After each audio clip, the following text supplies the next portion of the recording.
It never really occurred to me that my wife and I would have trouble conceiving. And we assumed it would be fine. The thought of anything not happening normally didn't even cross our minds in the slightest. It's more of a question of why we've been selected to not be able to bear children. It's a medical condition which affects every aspect of your life. I didn't want to accept it at first. The loss of a dream. The darkest and most isolating time of my life so far.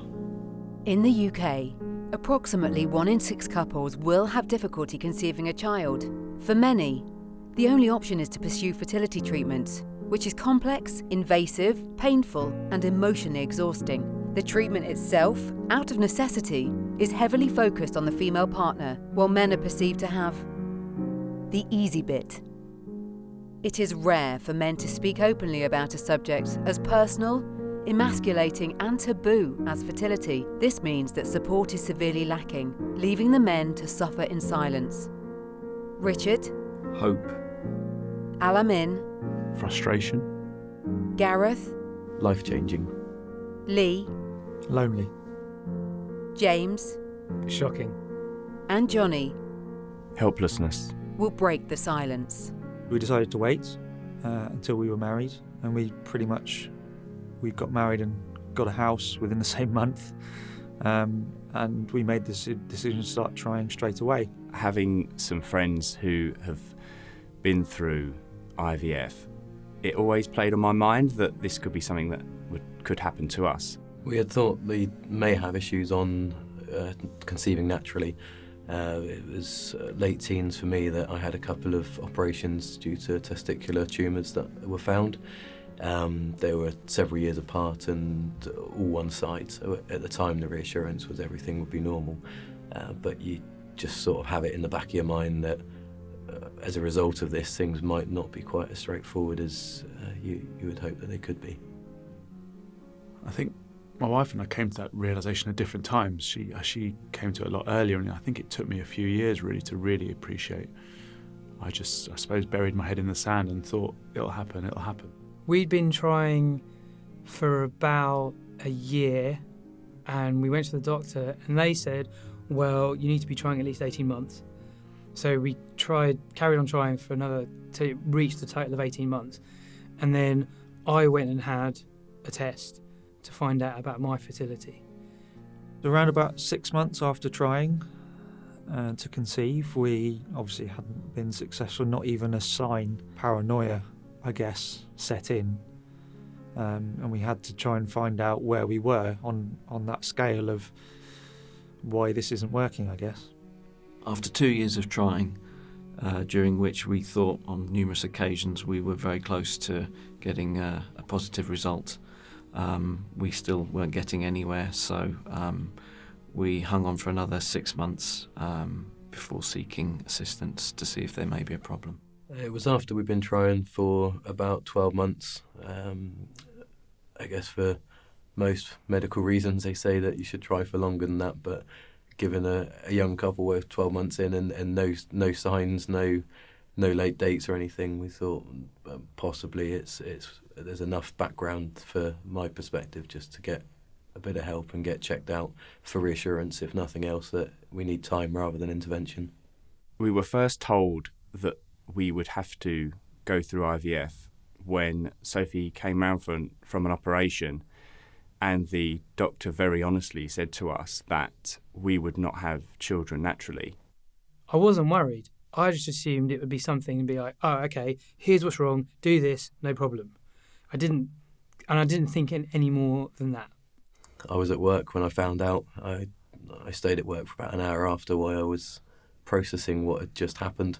And then it sort of hit and went on, but I don't think I fully accepted it for a good 2 or 3 months. We just ignored it. I just thought probably some of the hurtful things of just, we'll try harder, we'll keep going, we'll keep trying. And then you realise, and you then want to try and fix it. So you try and look for things on the internet, speak to people, or look for answers to try and fix it for both of you. It hit me like a wrecking ball all at once, all the emotions all at once. know what we could possibly now be facing was grief all in one hit. I had to sit down. I nearly fainted. I was absolutely distraught. I had to keep it together in my mind for the sake of being there for my wife. I felt totally emasculated the moment I found out what the problem was, but just had to try and put my own personal feelings about it to one side and concentrate on where we had to go and concentrate on trying to be supportive for my wife. So it was denial at first, I guess, but to have been trying for 6 months and not had any sign of it, there were lots of questions that we had that research just doesn't answer. So we realised that we had to go and seek medical professional help. Infertility can have many causes and contributing factors. In broad terms, they are often classified as either male factor, female factor, combined, or unexplained. The female partner will often undergo many invasive investigations, but most men are only required to do blood tests and a semen analysis. The semen analysis primarily looks at 3 parameters. Firstly, the number of sperm present in the sample referred to as the sperm count. A normal sperm count is above 15 million sperm per milliliter of semen, but depending on individual circumstances, lower numbers might suffice, particularly with younger female partners. Secondly, the motility, how active the sperm are, as well as how well they are moving. Ideally, 50% of the sperm should be active, so that the total motile sperm count should be greater than 20 million. And finally, morphology, making sure that the sperm are correctly formed and the right size and shape. In a normal sample, there will be at least 4% normally formed sperm. This is probably the least predictive of successful natural conception. But these semen analyses can be very variable, and of course the assessment is subjective. So 2 or even 3 of these tests may be necessary to confirm a male factor. The results of these tests are used to try to provide a solution rather than a treatment for the couple. I think it was on our second appointment that it was a different doctor decided that yes, maybe there is something that we can look into, and she was very sympathetic to our plight. And it was from there really that we went down the road of testing to see if there was anything that was possibly stopping us from procreating ourselves. Well, the first thing that we were told by one of the consultants was, "Oh, don't worry, we'll get you pregnant." But then in the same sitting, then told us there was a 2% chance of us getting pregnant naturally, which is a lot of information to take in when you're already nervous about going to see someone about something that you never thought would be a problem for you. I submitted a semen sample and they give you a readout of everything, and I got very familiar with all the different things they measure. They measure, is there enough of them? Do they move? And are they formed correctly? And I remember looking at the numbers thinking, that's fine. They show the actual number and then the normal range. That's fine, that's fine, that's fine. That's a bit low compared to everyone else, but I didn't think anything of it. And that was it. And the doctor said, it's lower, it's slightly lower, but that doesn't matter. Following lots of tests on both of us, we found that it was male factor infertility. I'm not even going to try and pronounce the terminology of each condition, but what it boiled down to was very, very low sperm count, very poor motility, and very poor morphology as well. We had the low AMH, or egg reserve, and slightly lower than average motility and morphology in my sperm sample, but led to believe that none of those combined were exclusively things that would have led to us not being able to conceive. We were told it was a mixed bag, really, that my wife had endometriosis, and that my sperm had poor motility initially, and it was a combined cause as to why we were infertile.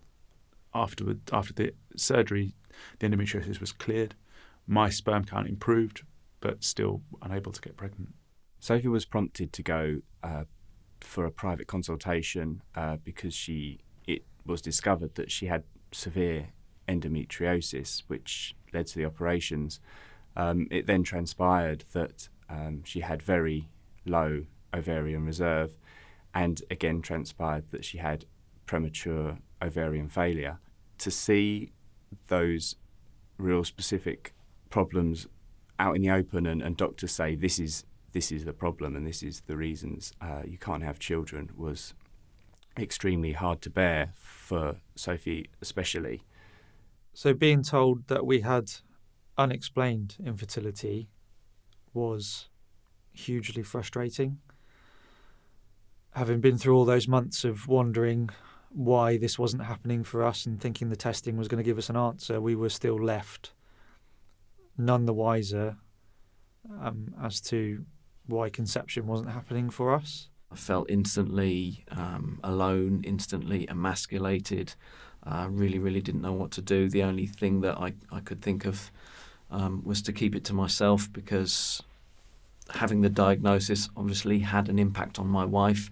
So I tried to concentrate on being there for her and putting my feelings of the whole thing to one side. Once we got to it's unexplained, the frequent question I get from the urologist and the doctor is, do you drink? No, I don't. Do you smoke? No, I don't. Do you ride a bike? No, I don't. The more they asked questions, the more I was like, I don't do any of this stuff. The more unexplained it was, the more angry I got. I then had to start confronting, if I'm going to be angry, I'm going to have to deal with that. What's making me really angry? And that, or upset, it was upsetting as much as I was angry. That's when I started to, the first question that started to worm its way in my head was, well, if I can't have children, I'm not really a man. One of the blood tests they'd done back in the start of the treatments was a blood test to check what the chromosome types were for me. I had particularly low testosterone levels, which gave them some concern as to what the chromosome makeup. And despite physical appearances and things, there is a possibility, I was told, that you could be carrying a female chromosome pattern rather than a male genetics. And that would explain a lot of the azoospermia. So I had to have a blood test that was sent off to a national lab to be processed. It was a 12 to 16 week wait for the results, basically to find out what my makeup was, and to confirm whether or not I was genetic level a man or not. So that was the hardest test I had to wait results for. It was sort of question the very being of who you are in the last 20-something years, to have a test decide whether you're a man. That was the longest wait I've had, I think, in the whole time. I coped very badly. Typical male. Didn't talk to anyone about my feelings. It would all build up and up and up inside, and it would only ever come out at the same time, at the same place, every single morning on my way into work, in the car. Lots and lots of raw emotion, lots of tears, lots of anger, shaking the steering wheel of the car. Probably quite amusing viewing for other motorists on the A41 at that time of the morning, but that was when it all would come out, and then I'd have to sort of get it together and then go into work in the morning and until the next day, same time, same place. I didn't cope very well. I think I tried to escape from it a little bit, and by doing that I tried to do activities outside of work and outside of home. And through that, not through conscious neglect, but I think I didn't really support Rachel all that well, which is a time of my life that I wish I could change and get back. As a man, you try and fix things. I supported my wife, threw myself into work. Probably didn't cope very well with it. Just buried it down, I think. There were times when I lost my positivity entirely and felt that there was nothing good about this situation. I could find nothing good and found myself really low. And I'd always look to Sophie to pull me up and put me back in that place where I could look at something good again or find something good. Had I known and had contact with people going through the same thing or who had gone through the same thing, I think that would have helped me far better, because I've subsequently had contact with people who have very similar experiences, and that is a real tonic. That really, really does help. I just wish that I'd sought the company of others with similar life experiences much, much sooner. I think that would have helped a lot at the times where I really needed it most. Throughout the process, as a male, you feel like you are secondary in a lot of ways, in that the female is the priority.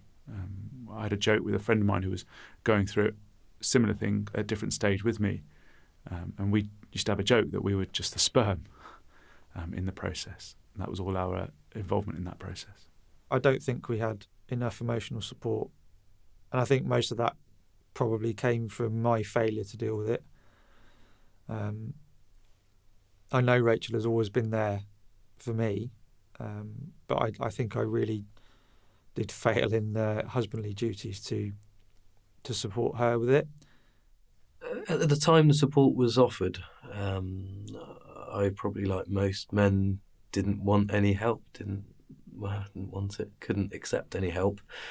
The counsellor at the clinic was there at any time and you could book a session, but I think the only thing that could be slightly different was it was couple sessions. I think maybe a bit of one-to-one time would have made things a bit easier for me. For the female, there seems to be a lot more traditional counselling, fertility counselling support, but for a male, it didn't really feel like there was anything tailored to me or to a man's perspective on infertility and the frustration and anger and hurt that it can stir up. I felt unsupported, really. Nobody knew what to say. What do you say to somebody, to two people in an amazing marriage who are really healthy and they haven't had children yet?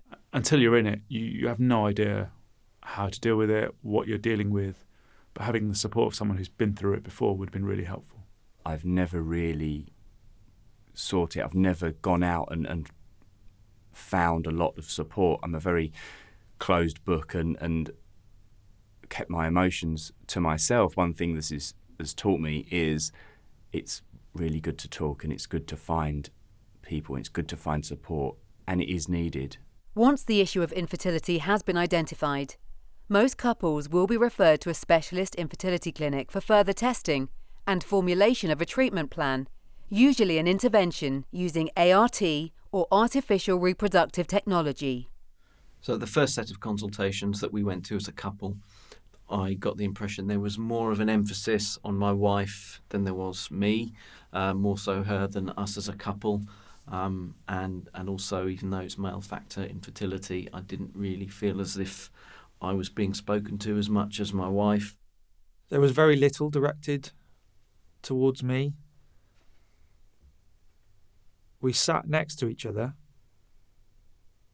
but I specifically remember being felt like I was outside of the room. I suppose most of the consultation felt like it was directed to my wife, and I was someone who could sort some stuff out to try and help the process. A lot of the things were aimed at Davina, and it wasn't like I was an afterthought because I was there, but the male experience is certainly less talked about. I was thinking about using the word discounted, but that's not true. It's not that the male experience is discounted. It's more that it's seen as less of a priority. I suppose thinking back, it was more what my wife would be going through. At that point, it was a lot to take in, a lot to learn from. But I think it was bracing her more about what she could expect and what she would be facing as to whether she wanted to go down that path, a little bit more than about my influence, because it really was I was a bit sort of redundant at that point. There wasn't anything I could do if Nat decided that the journey was going to be too invasive. I've never felt that I'm not included and part of it. Any question I've asked, he's answered, and we've discussed, and it's been really important that I felt like that. And unfortunately, I don't think that happens. That I'm one of the lucky ones that has felt as equal in this whole process as Sophie. I only wish my input was as equal going through it all.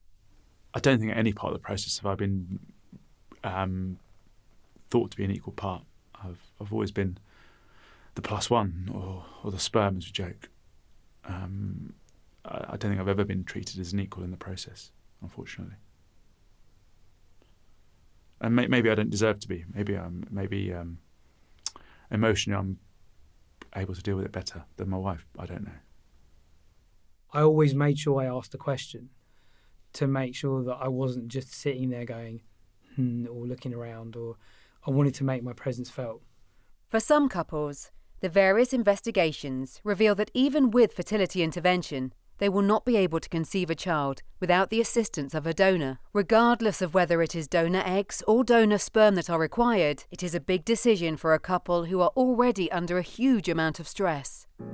It was tough because we thought we'd have more options to go through. So I think we both had these visions of being able to tailor someone that was a replica of myself. We wanted in our heads to find someone that was my height, my hair colour, build, job, to be as similar in appearance as we could get. The reality and the clinic were pretty good from the start with telling us is that actually you may need to come back several months running to find a donor that is what you're after. There's just not the number of donors there to be able to be as picky as you would probably want to be to match your exact profile.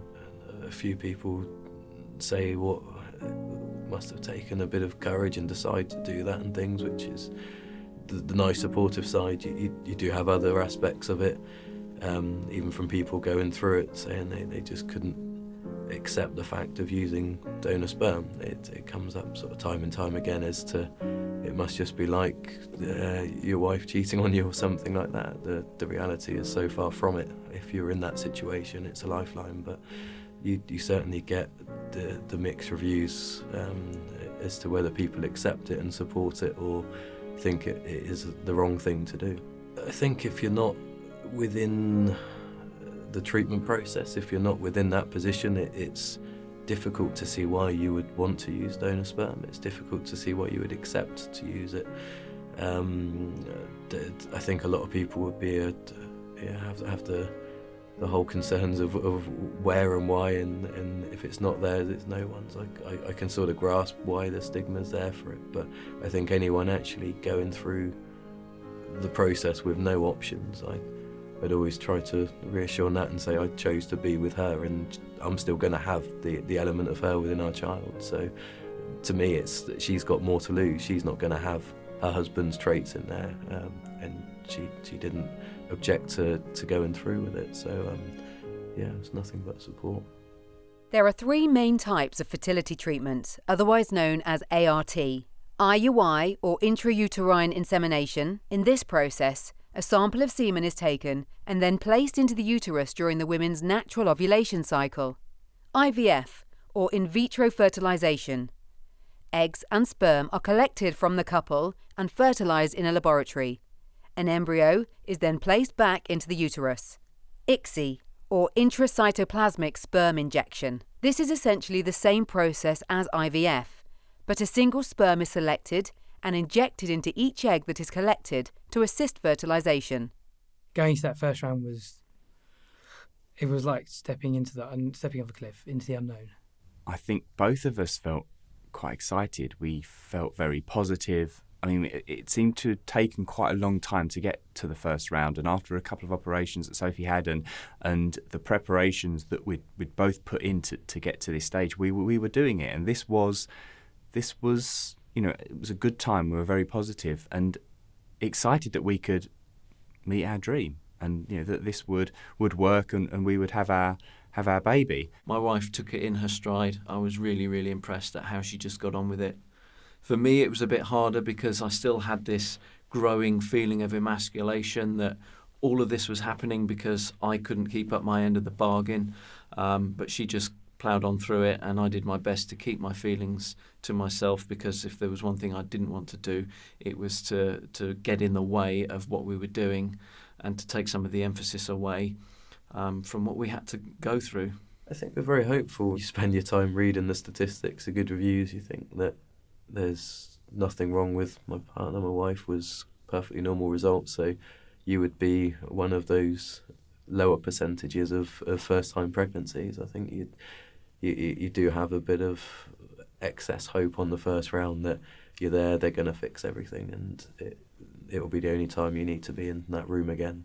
It was unknown territory for us. We didn't really know what to expect, despite being given all the information of what would happen and when, and still, emotionally, you can't portray what that's like. You pin your hopes on it. You go in there and you think, right, this is it. We're going to get our dream at the end of this. And that first one, you have hope, unjustified hope, I suppose, but you have real hope for it, that this could be the answer. And not really aware of the process. You go in there and you sign up for it, thinking, fine, this will give us what we want at the end of the process. So we'll do this properly. None of the couples were successful in their first round of fertility treatment. On our second round of treatment, we went into it with much more confidence. We knew what we were doing. We knew every step of the way. We knew about the down-regulation drugs. We knew every single thing that was expected of us. And the experiences we'd had first time around far, far better prepared us for what we had to do.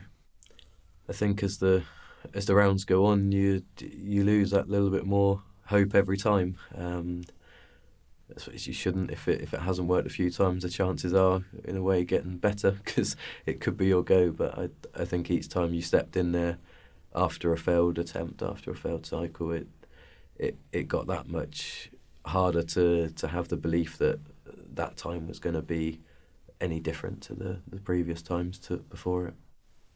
It became very functional, I suppose, because you realised what the hormones do, the hormone treatment did to my wife, the actual reality of the situation, and the fact that the hope was extinguished or definitely reduced in subsequent cycles, because you knew that the chances were it probably wasn't going to work.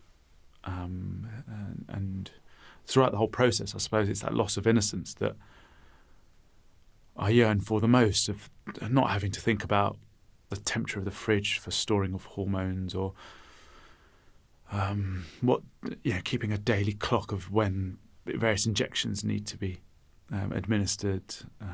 And I suppose reality kicks in after your first attempt. Everything after that, it just becomes part of the process. After we had the first round and we knew the first round failed, that was really upsetting and sad and horrible and traumatic, and think of any number of adjectives to think of really horrible stuff. And both of us were really upset, and we had to deal with our expectations, like it's going to work. Because I'm trying to balance being positive that it's going to work with what if it doesn't. So when we went into our subsequent rounds of treatment after the first one sadly didn't work, we went into it with our positive mindset of this is going to be the last time we have to do this. But the nature of going through this type of treatment is that you have the other end of the scale, where you're also asking or saying to yourself, I'm not sure how much longer we can do this for. I think after the third round, which was the most difficult, it was the most heartbreaking, it was perhaps the least successful going through it day to day. How Sophie coped with that round, I don't know, and I certainly didn't. And after that, I was ready to call it a day on IVF. I really was. I didn't think we could both individually and as a couple, go through that again. The first step in the IVF process is to get the female partner's natural hormone cycle into a controlled state. This process is called downregulation. The most common protocol involves the woman injecting herself with a hormone every day for 2 to 3 weeks. This hormone suppresses the woman's natural cycle, essentially putting her into an artificial menopausal state. Once the natural hormones are suppressed, a second injection is introduced, which stimulates the ovaries in an attempt to grow follicles, which in turn will hopefully contain eggs that can be harvested for treatment. We were told what the hormones were by name and what their medical function was. We got more pre-planning, I think, from internet forums as to quite how it personally affects the lady going through the treatment. It's such a high dose of hormones to go in that it has quite dramatic personality changes during the times that they're using them. It's almost like the difference between reading an instruction book on something and then having to do it. The two things are really different.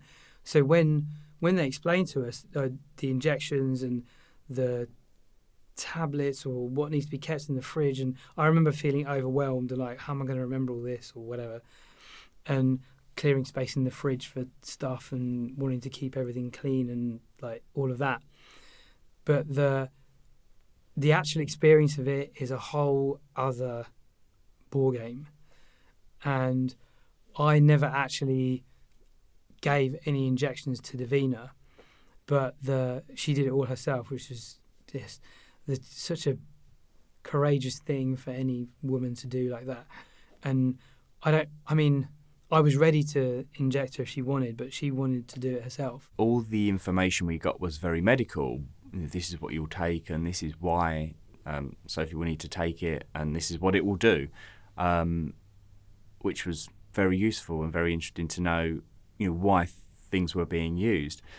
In terms of what it would do emotionally and how it would affect Sophie and us, we weren't really given any guidance, information. There was no advice or help given to me on how to cope with someone going through such hormone treatment. We were told some of the risks of overstimulation. We weren't really made aware of the effects of the hormones on my wife. Just the effects of bombarding yourself with hormones, and also the psychological impact of injections and on her. We just saw it as part of the process, and we were just told this was part of almost the hoops to jump through before you were allowed to have IVF. Knowing what to expect after the first time probably made it easier to get through them. But yeah, we both understood why things were going to be strained at that time, but nothing quite prepared us for how difficult those times would be. I wasn't given any advice on what to expect or how to cope. Not specifically. I believe I did my own research and was just led to believe that it would be similar hormone swings. If Rachel was susceptible to that during her normal cycle, then it would maybe be slightly amplified. In particular, one of the drugs called progesterone, which after we did some internet searching, found it's also nicknamed the devil's hormone because of the effect it can have emotionally on the female. And so I was pretty lucky in that my wife she still retained her easygoing character during this process. So I considered myself quite lucky. It was horrible. It was frustrating. I suppose every time she injected herself with a hormone, it just really brought home to me what the process was, and to have that reminder every single day of why you're here, what you're going through, I really struggled with. And to see her doing that, I think part of the frustration is that it felt like she was doing everything. I was just there supporting. There's nothing I could do to help. It felt like it was all on her, which I think I really struggled with. While the ovaries are being stimulated, it is important to monitor the development of the follicles to ensure that they are growing correctly and not being overstimulated. During this stage, the female partner is required to undergo transvaginal ultrasounds every 2 to 3 days. Alongside measuring follicle growth, the sonographer also measures the development of the uterine lining to ensure there is a healthy environment for an embryo to be transferred into. The first scan, as with the first step in all of it, the not knowing bit was more fear of the unexpected, I think, than anything else. We didn't know what to expect. It was told internal scan, but didn't know what that would look like, what that would mean, and why we were there. I think on the first round we still had this very high hopes that it was all there. So we took everything quite well in stride to start with, because it was just go through these motions and you'll be pregnant at the end of it. So we took a lot of the worry away from the first steps, because we had our ignorance that it was all just going to go plain sailing. How do I subsequent scans just become second nature? They were an essential part of the treatment process, and the embarrassments, the insecurities of it, and how many people are in the room all sort of became irrelevant, because you went through nearly 4 a cycle. They just became a normal part of the treatment. Some of the scans were really nice, and the ultrasonographers were really professional, really helpful. But there were a few where it felt like it was just a process that we were going through, and they don't think realised all the hope and expectation we had on each scan. We were in a situation where there was never many follicles, and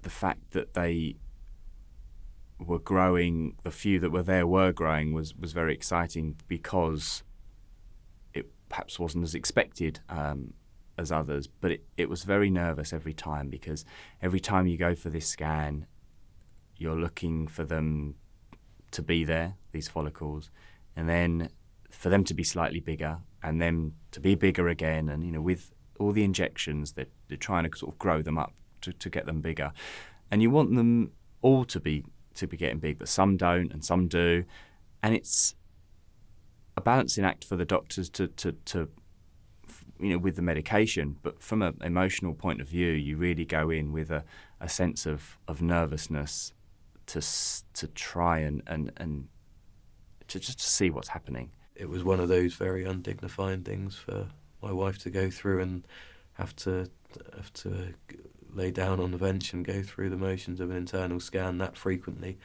But it was the only way to get the clarity of image that the consultants needed to either alter medication doses and check that the time was right for the trigger shots and the linings thick enough to receive a transfer when that time came. I couldn't go to all the appointments, so I did feel a little disjointed from some of the experience, but I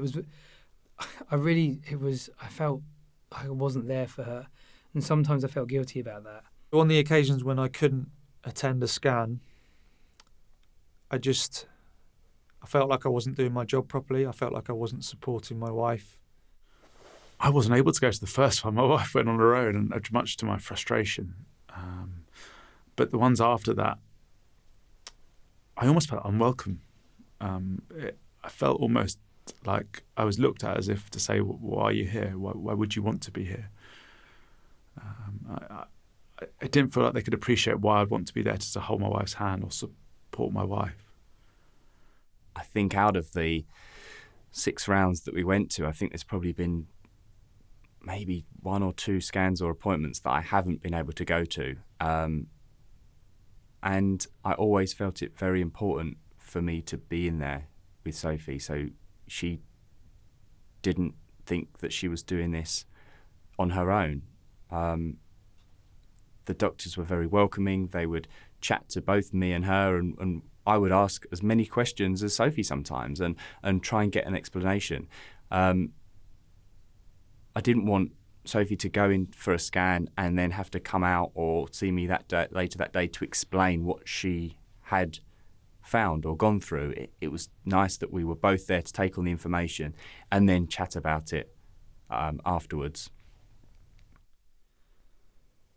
I was able to go to most of the scans. My employer were very kind to me with time off for those appointments, and my line manager in particular was really supportive.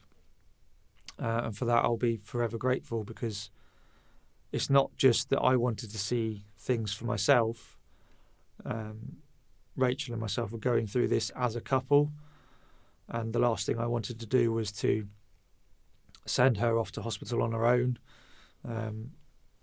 to have the treatment done, which just didn't feel like it was the right thing to do. Yeah, I managed to get to every scan appointment. I think for support for my wife, it is a very undignifying thing to go through. So I wanted to be as much support as I could for her, knowing that she had to be the one to go through that side of things. So it was it was essential that I got the time off and we went as a couple to each scan. There was no way that I was going to miss any of the appointments at all, particularly the ones that were so close to treatment. The whole thing we faced together. So we wanted to do all of the appointments together as well. Once the follicles have reached the optimum size, a hormone trigger shot is administered to mature any developing eggs. The trigger shot is done 36 hours before egg collection. To collect the eggs, the woman is placed under sedation or general anaesthetic.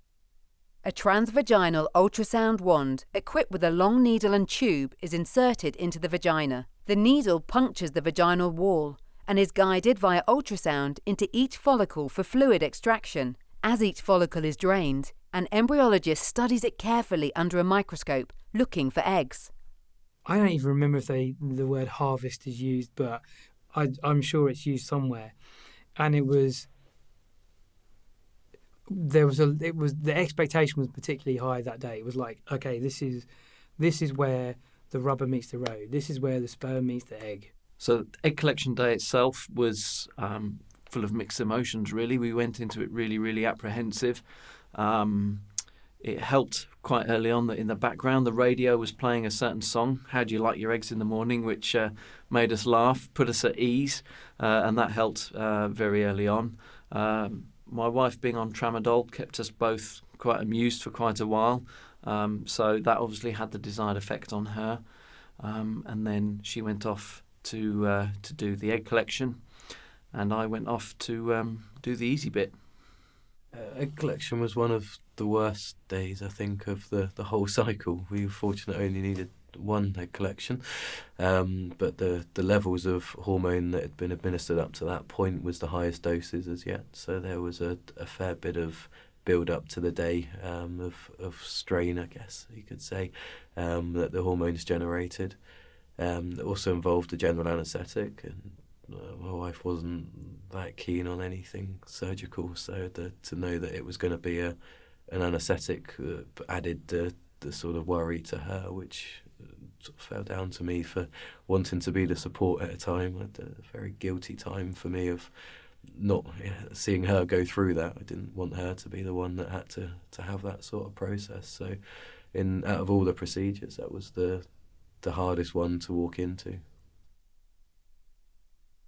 That day, Davina was really nervous, and I was, again, like doing little things that I think make a difference, like make sure she had her clothes. I took care of her clothes, and did she want tea or water or whatever, and listening to her. And it was being the emotional anchor and rock for Davina through the whole experience that I wanted to provide.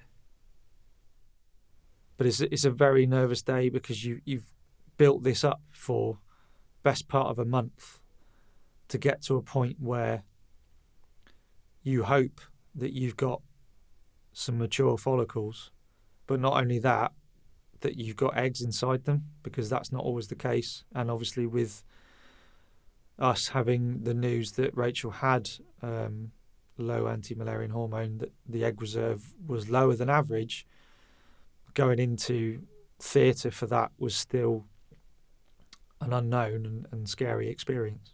And then they take these eggs off and they're gone, and you almost felt a sense of bereavement, because these things that you've been cultivating for 4 to 6 weeks are suddenly gone, and they're in the hands of someone else, and you start thinking, what if they're not stored correctly? What if the temperature in the fridge goes down? What if they lose some or they mix them up? We've been through this whole treatment. Someone else has got your responsibility, got your eggs. Egg collection day for us seemed like a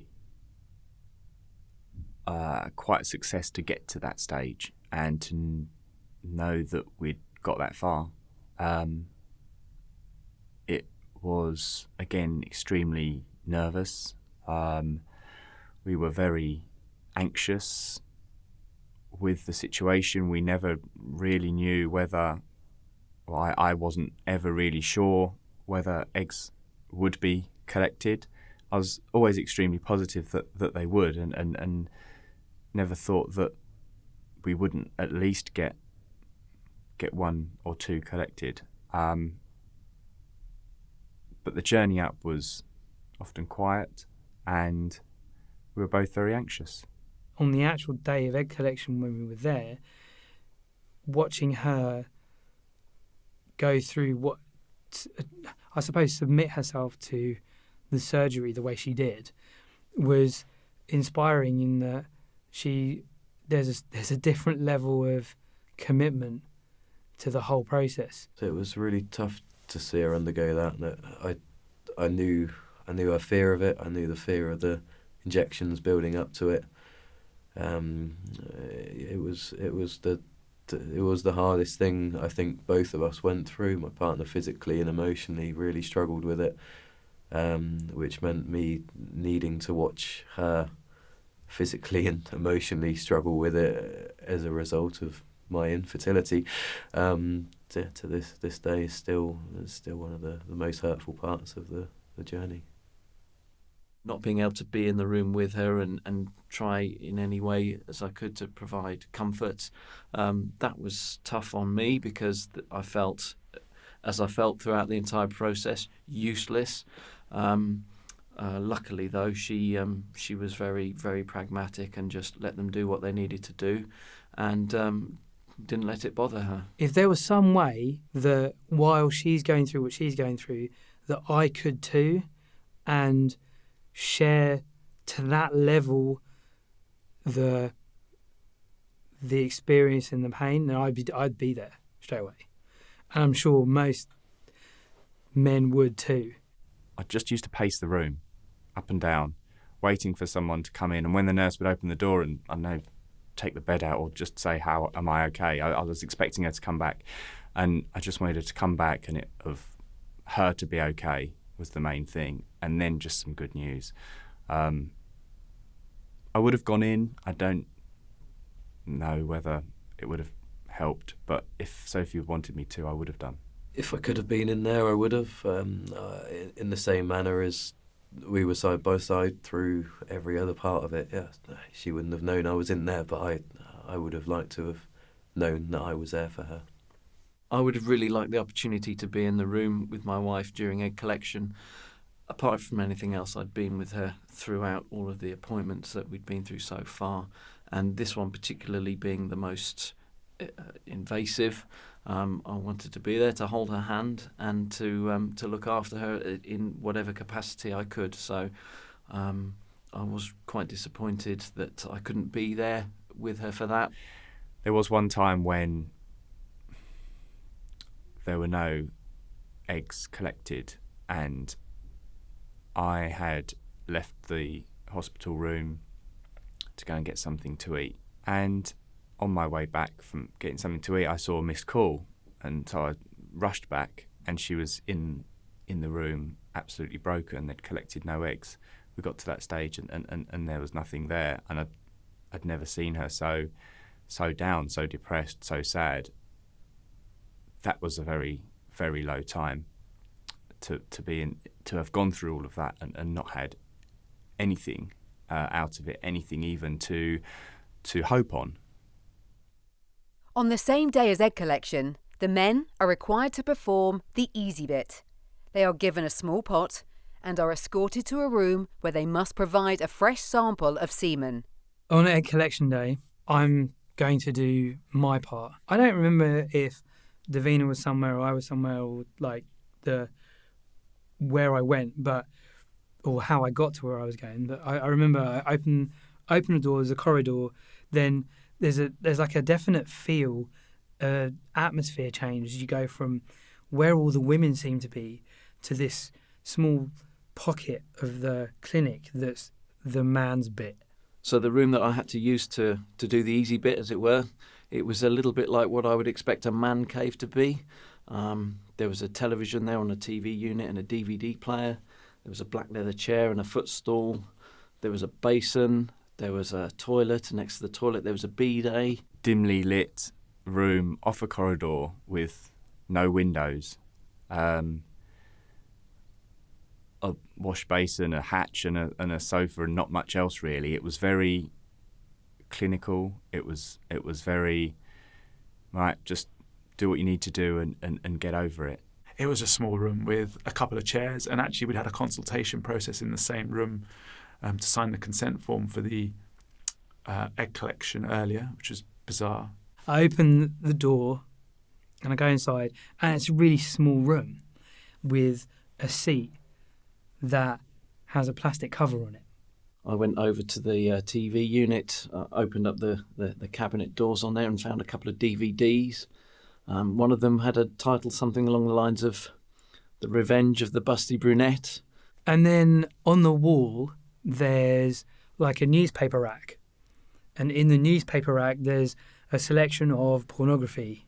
I remember there was some Gardener's World magazines on the top, which was really bizarre when you're thinking about what you're about to do. I didn't use any of their material that they had, but I did have a look, and the pages were sticky. What always got me was the fact it was off the corridor. You could hear people walking past, and to know that behind the small hatch was a team of doctors, and when you'd done your sample, they would be there to whisk it away and do what they needed to do with it. I'm not going to bluff anyone or be naive enough to say I've never done it on my own before. That would be just stupid. But to have to do it in that setting, under pressure, with a timescale on the line, when you also know somebody else knows that you're doing it, is, not something that you can ever get used to. I always remember the hatch where you put your specimen through had a sign there saying, please make sure you're fully dressed before you put the sample through, which all I could think of was someone obviously has not been fully dressed when they've put that sample through, and a poor embryologist has seen an eyeful. So I remember having a giggle and then realising that the proper magazines were underneath the Gardener's World in another box, which I only found out afterwards. The amount of funding for research for female fertility compared to male fertility is ridiculous. The difference is massive.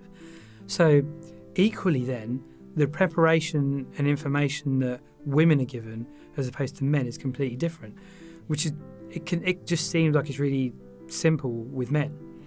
So whilst there was loads of explanation for Davina, like, this is going to happen, you're going to be here and we're going to take you in, and are you okay, and do you want some tea, do you want some water?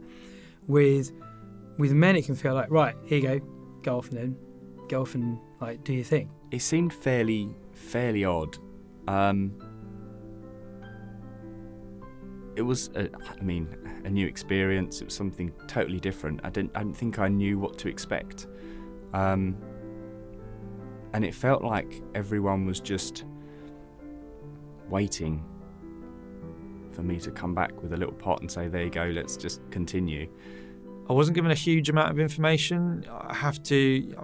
The things you have to do, so you have to fill out your information so that the right information goes with the right sample. Pretty much the extent of the instructions were, if you have any spillage, make sure you calculate how much spillage there is. How you do that when it doesn't go in the receptacle you're trying to get it in is beyond me, but that was one of the weird little things that I could never quite get my head around. But yeah, other than that, it was kind of like, well, you go into this room, you know what you're doing, just go and do it. I was prepared for performing the easy bit to be stressful, but on the day itself, when you're given very, very strict guidelines as to what you should do and what you shouldn't do, I did find that much harder to deal with, because in essence you have to masturbate into a pot, and doing that is very, very difficult, and you're also told do not touch the inside of the pot with anything, and you also have to capture as much of it as you can, and what you mustn't do is not get the first lot not in the pot, and whatever you do, if you do make a mess, don't try and scoop it up. So there's all sorts of stress involved after having been told this by a couple of nurses, and everybody just waiting round the corner for you to do what you've got to do, and then ask you if you tick all the boxes for the process. So the whole thing was pretty stressful. Never had to do anything like that, even remotely, previously to this. So then having to ring the bell to say, here you go, finished, over to you, even that itself was stressful. I will be open and honest about this. I don't think I've even spoke to Rachel about this, to be honest. I thought I'd just be able to do it from the wank bank, if you like. But turns out that the pressure situation was too much. And then, fortunately, there was decent Wi-Fi in the hospital, and I did have my phone on me, so I did have to resort to using some sites. But that was, I don't know, that was certainly better than trying to peruse the sticky magazines that were in the drawer. As I said, at the end of the day, you've got one shot to do what you need to do. I'm not embarrassed about how we got to there. It doesn't bother me. So if I've got any advice to give anyone else, if you're going into that situation, try and put everything else out of your mind, obviously, but take whatever you need to take with you to do what you got to do. Part of my thought process is, don't mess this up. This has got to be really good. I think I was more nervous that it would work, and my side of what I could offer would be good. The last thing I ever wanted was to see Sophie go through all that she did for, my sample to not be good enough, or it not to be, work in a certain way because of that. Because when it came down to it, what I was offering seemed so small in terms of the physical sort of toil, the emotional toil. It was just go in the room, do what you need to do, and go. There's a lot of pressure. You're building up, I suppose, for this one moment. No pun intended. I suppose as a man, your wife has been through so much, the hormones, the egg collection, and for you, this is the one bit that you can do. And you put a lot of pressure on yourself, which then makes it worse and harder, and it's just a really unnatural, sterile process. I wouldn't wish on anyone. At some level, it got me in touch with how absurd life and nature is. Nature and making life is. And here we are with IVF. My part is over really fast. And Davina's part is so much more involved, like that involved, committed thing. She gives of herself fully. Women give of themselves fully, completely to this whole experience. And sometimes it can feel physically that men, we're not as massively involved in the whole thing, even though emotionally we most definitely are. After the eggs and sperm have been collected, they are prepared for fertilisation. Embryologists monitor the process, and based on the progress of fertilisation, they decide at what stage to transfer the embryo back into the uterus. The embryo goes through distinct phases of development. On day 1, the fertilised egg or zygote is developing and cleaving cells. By day 3, it has developed into a 6 or 8 cell embryo. Hopefully on day 5, the embryo is classed as a blastocyst, which is an embryo almost ready for implantation. A day 3 transfer is usually done if the embryologist believes the embryo will do better in its natural environment. A day 5 transfer is usually done if there are multiple eggs progressing well, and the embryologists want to assess and grade them once they reach the blastocyst stage of development.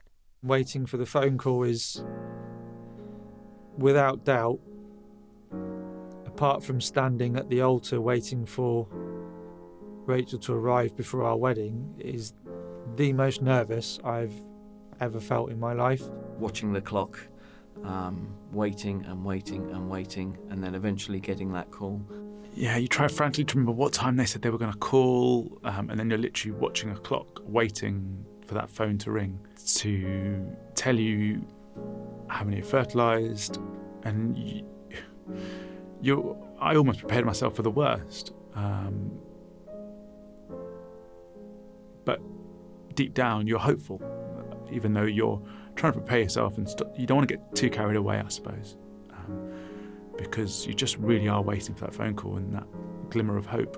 There's so much hinging on what's happened in the incubators overnight that you can't really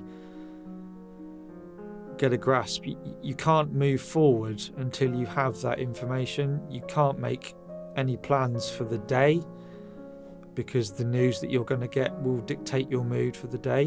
When the phone does ring, for me, my heart would just stop, and Sophie would always answer the phone, and I would be trying to hear the conversation. I'd be like, "Please tell me what is it? What's going on? How are things going?" It tended to be Davina who would take the calls anyway, partly because she's amazing on the phone, and can negotiate anything, but she was also the obvious first point of contact. So once we found out what we had to work with, we thought up until that point that things would get easier, but they didn't. They got harder because each milestone that we get to, you think the previous one is pretty much as pressurised as it could be, and then the next one is worse. And so once we knew what we had to work with, every single minute seemed to take an hour. And then you cling on to little things like, one of the eggs was looking beautiful according to the embryologist, and you really cling on to little rays of hope, I suppose, in that process. Because it's not as easy to quantify and experience and feel and see, it didn't really mean much as an experience. It was very conceptual.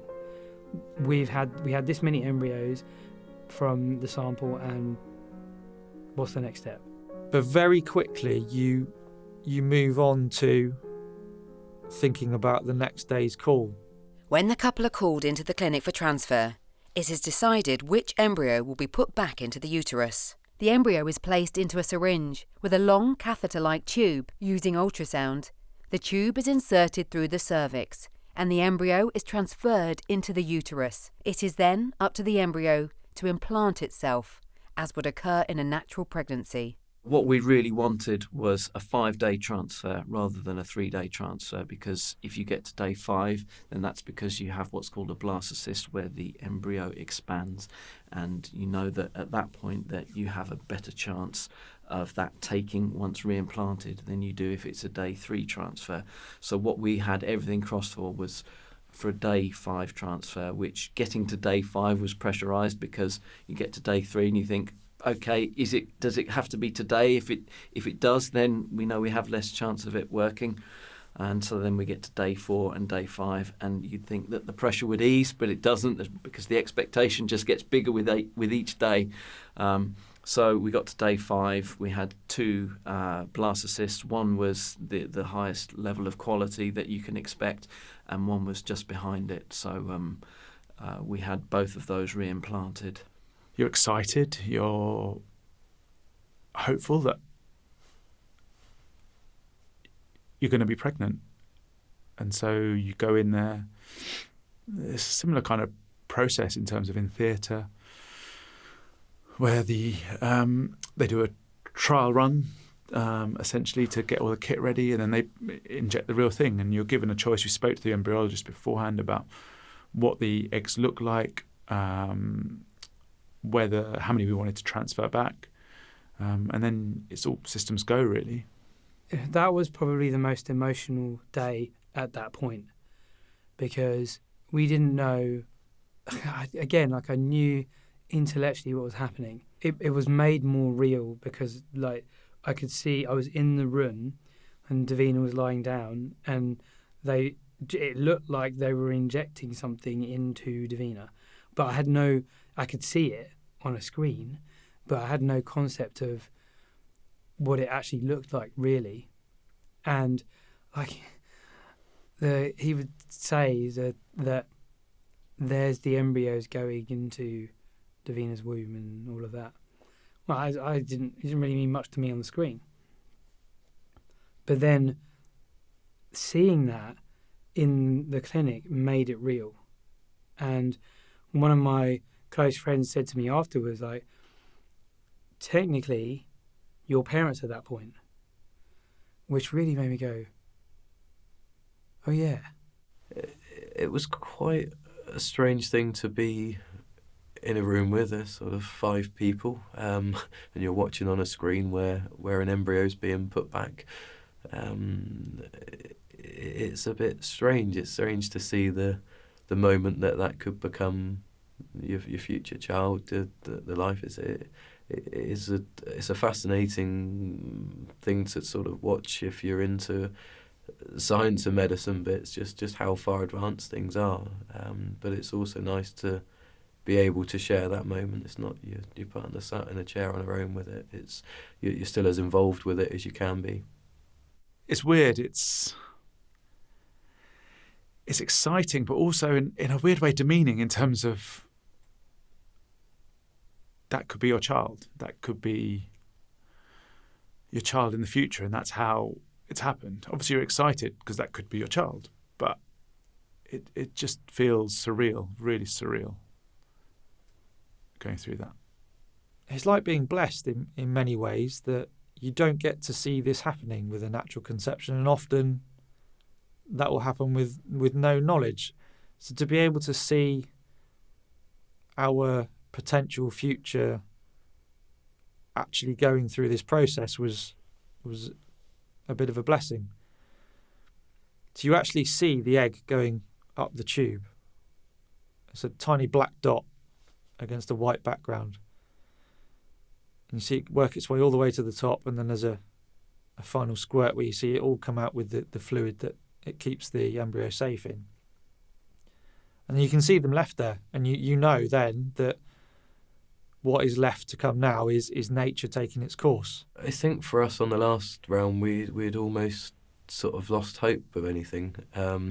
We'd had the frozen embryos onto the 3rd cycle of them, and on the gradient they were the worst of the worst embryos that they had left. So in an odd way, we were kind of a bit surreal to it all on the last. We were going through the motions because we didn't want to not have that last chance, although the odds were stacked against that last chance being any more successful than the previous rounds.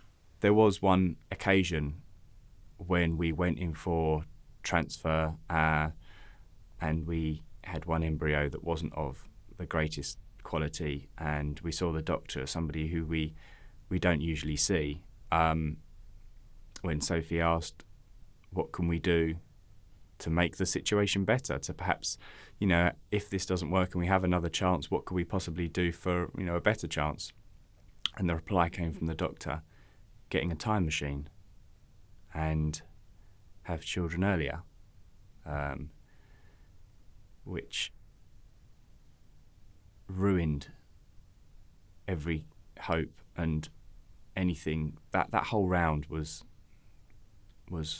ruined. Our lives were ruined. We felt absolutely broken. You are in Mother Nature's hands, but by that point you've done an amazing thing. You've been strong enough to go through all of that treatment together, and if you've got to that point, then hopefully you're both strong enough to cope with probably the worst part of the whole treatment, which is the 2-week wait. With the embryo safely in the uterus, it is left to implant and develop much like a normal pregnancy.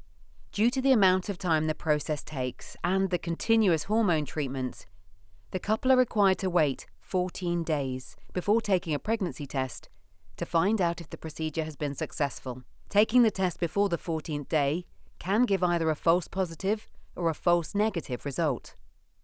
In that 2-week wait, emotions are edgier, more sensitive, more liable to fly off the handle or whatever it is.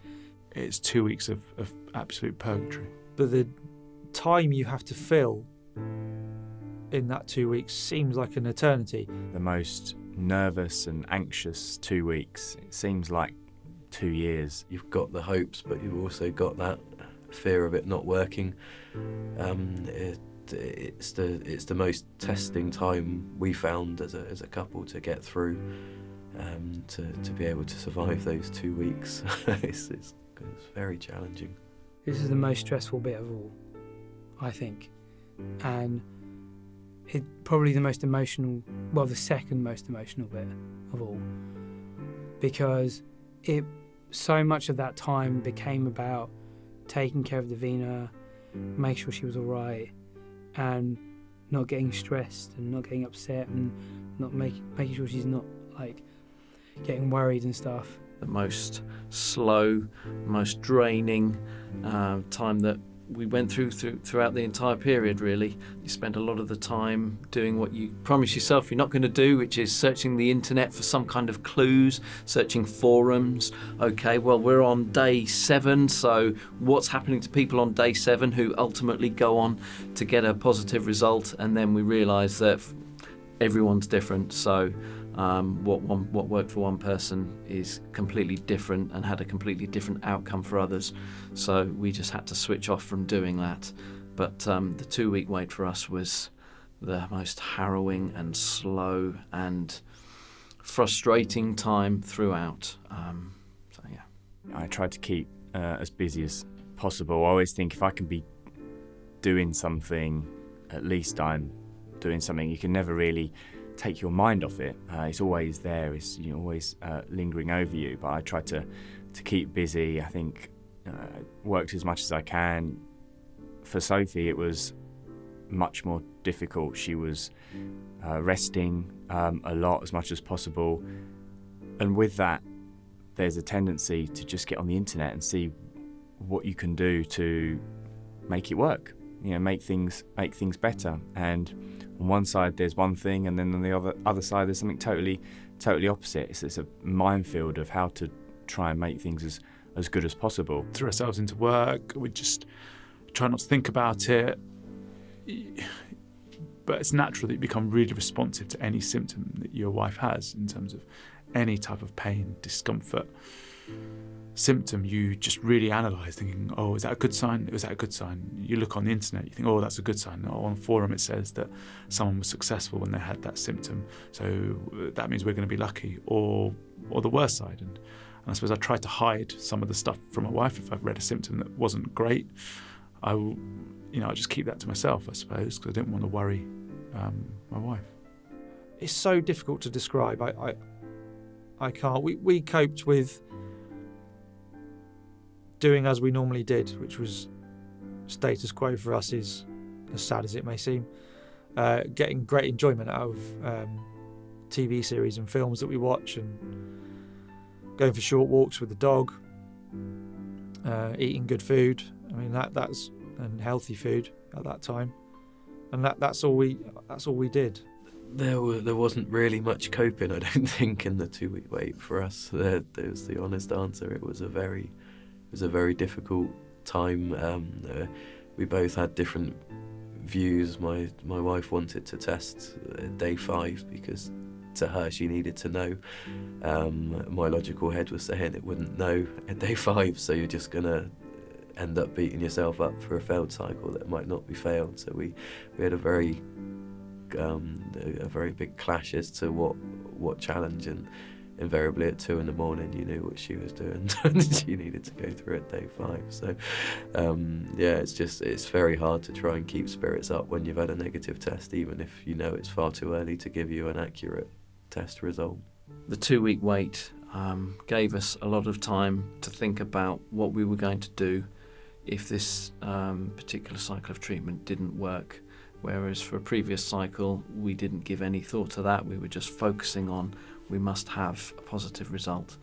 So for the second cycle of treatment, we were planning out what we were going to do next if it didn't work. We were going to reach out to people who had been through similar experiences.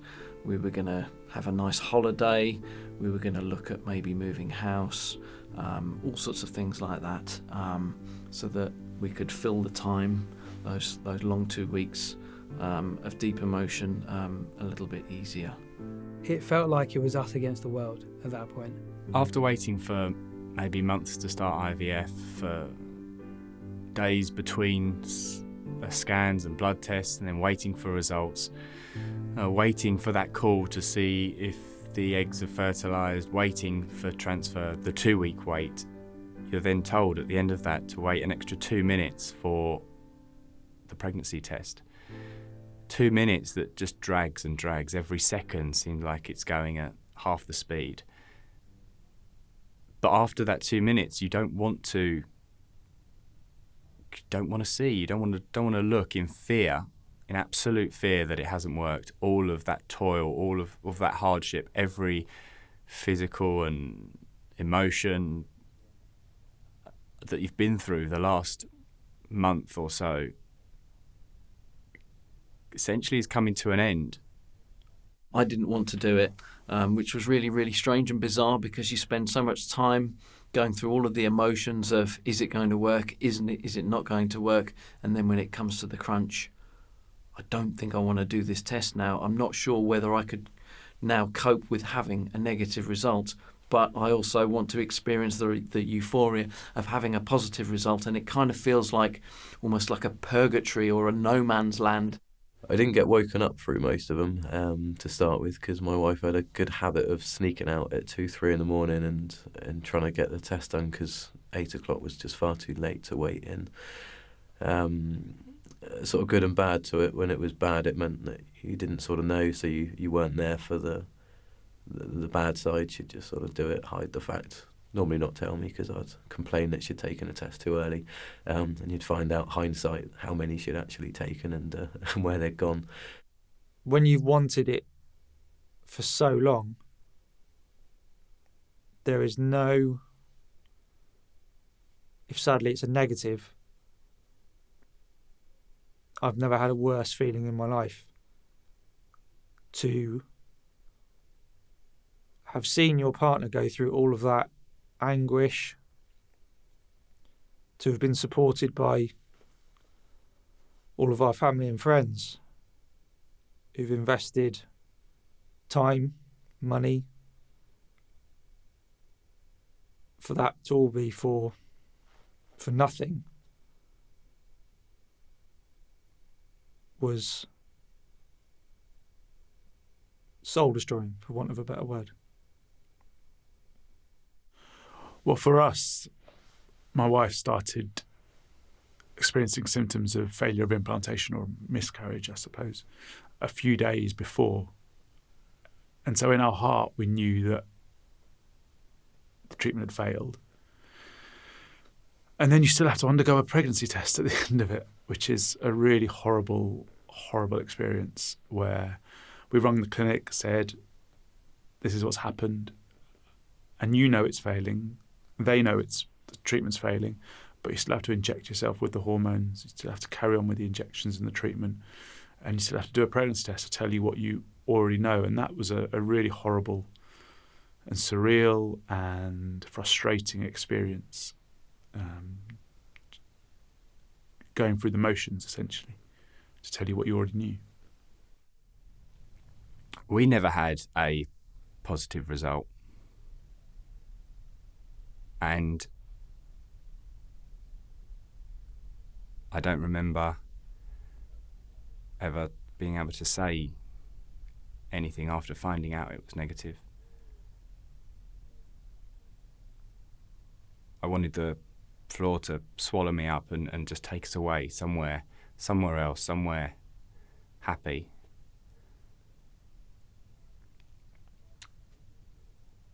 sometimes I look back and think that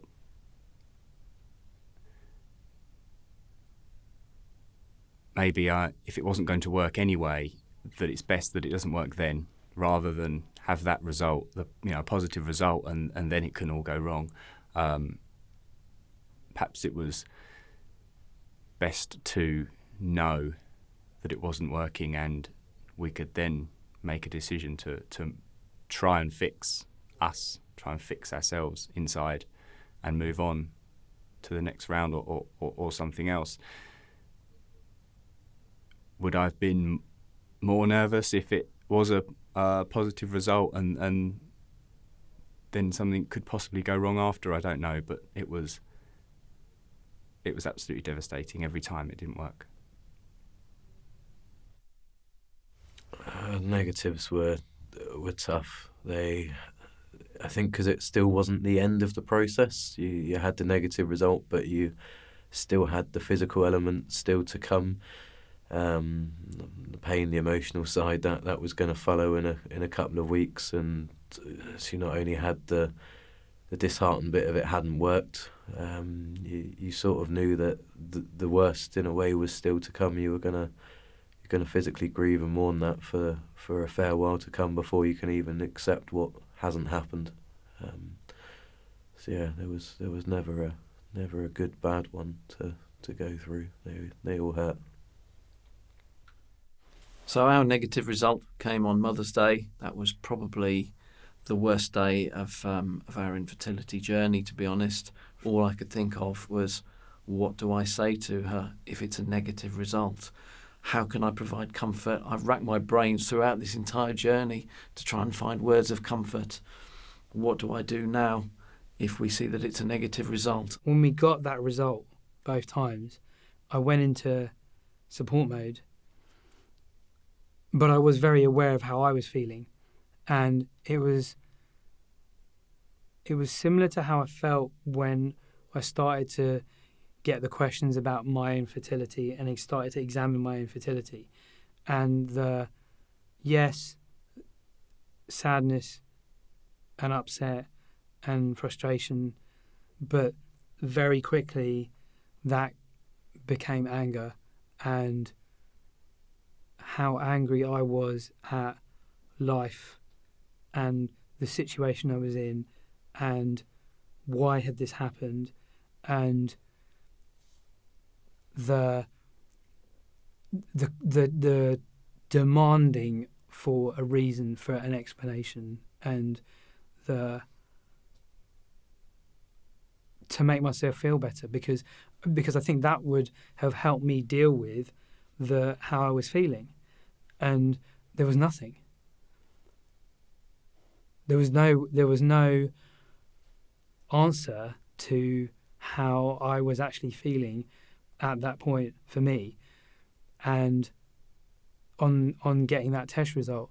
So I did not know how to deal with it. And what it led to for me was that question that loomed for me was, am I really a man because I haven't had children yet? We'd spent 5 years by this point. So to be honest, that morning we woke up and there was no pressure, no expectation, and we did the test. We did it the same as we did the first. Rachel went and peed on the stick and we left it there. We went and made a cup of tea, and then we both still nervously walked back into the bathroom, and we're met with the two lines that you've wanted to see for the longest time.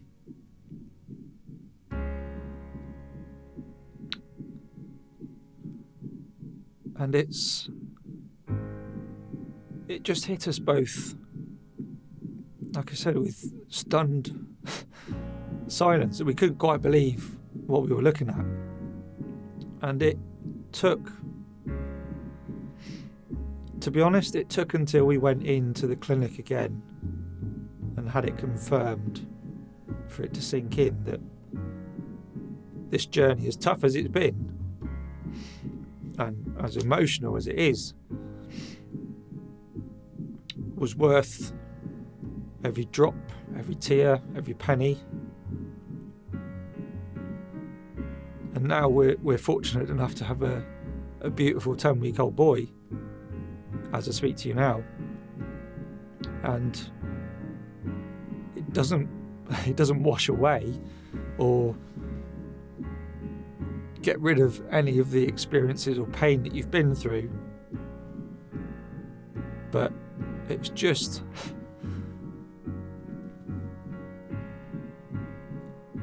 the most wonderful feeling to be able to get to that point that we've wanted, along with all of our family and friends, so that we can go through the same experiences. And for me, the overriding experience of it is, when I think about it now, is that you almost feel like you can't be too happy, because you know, and I still speak to people now that are going through a really tough time to get what they want. And all I can really say is that without saying the phrases that we all hate, that it will happen, and I can't tell you that. But all I can say is keep fighting.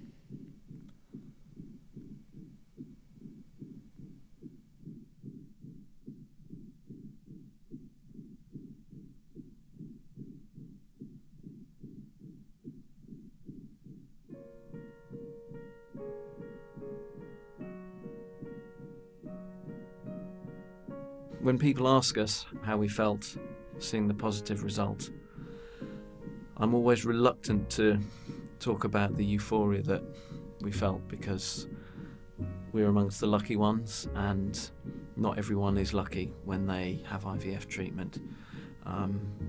But what I will say is that the last 5 years in the run-up to treatment were horrible. The last 2 years were absolutely horrific. But seeing that positive test result made the whole thing worthwhile. All the dark days, all the tears, all the crying, all the emotional toil, all the avoidance of situations, all the soul searching, all the punching of the steering wheel at 70 miles an hour on my way into work. It all seemed worth it at that moment that we received our positive result. It's amazing how one little window can just completely lift. It answers all your hopes. You instantly start thinking about what it's going to be, what's going to happen. No matter how many times you played it in your mind that's what you were going through the weeks of prep before, it doesn't change that emotive feeling of seeing that it has happened. It's finally your time.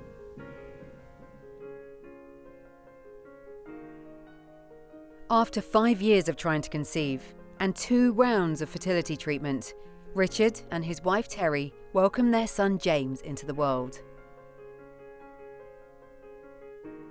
The journey for a family continues for James and Davina.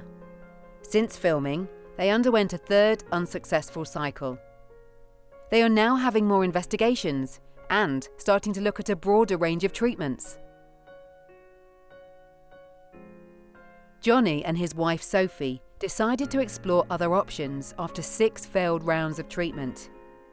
They charted this journey in a podcast called The Long Road to Baby, in which they look at egg donation, adoption, and childlessness.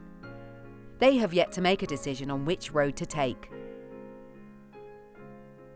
Gareth's son Reese was born after 9 rounds of treatment using donor sperm. In an effort to help other men going through fertility treatment, Gareth created a men-only private Facebook group called Men's Fertility Support, and it is growing from strength to strength, giving men a safe space to talk. Unfortunately for Gareth and his wife, the fertility journey proved too much, and they are now separated.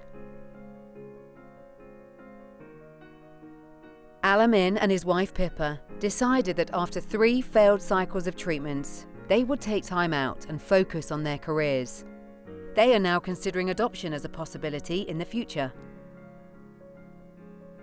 Lee and Rachel had their son Tristan after 6 cycles of treatment. 14 months later, Rachel fell pregnant naturally, and they are now expecting a new addition to the family.